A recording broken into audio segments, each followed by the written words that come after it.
Catherine Bernardo update. Yan, event ngayon ni Catherine. Yan, celebrity guest.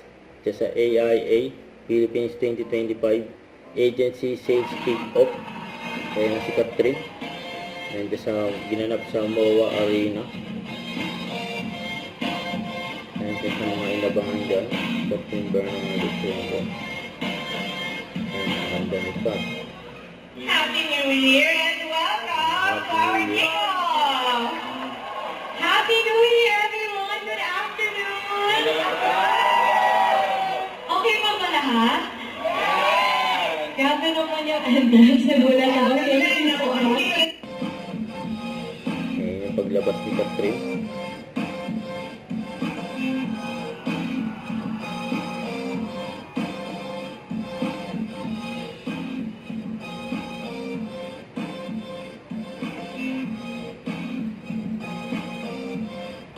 Catherine Bernardo in the house. Happy New Year and welcome to our kickoff! Happy New Year, everyone! Good afternoon! Okay pa ba lahat?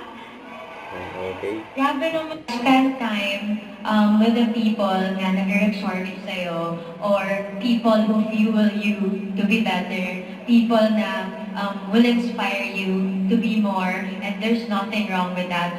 So, kailangan mo lang malaman ano yung importante sa akin. And at the end of the day, aside from me being an actress, I always remind myself na I'm still human. So, who is Ka outside the work? Who is Ka beyond the camera? And who is Ka Yan, ang ganda pa nga ni Catherine. Sa post ni John Bill, kasama niya ang kanyang team. Diyan sa event, sa MOA Arena for AIA in Philippines. AIA. Don't forget to subscribe and click the notification bell for more update. This is with Charlie Action Vlog. Stay tuned for more update. See ya.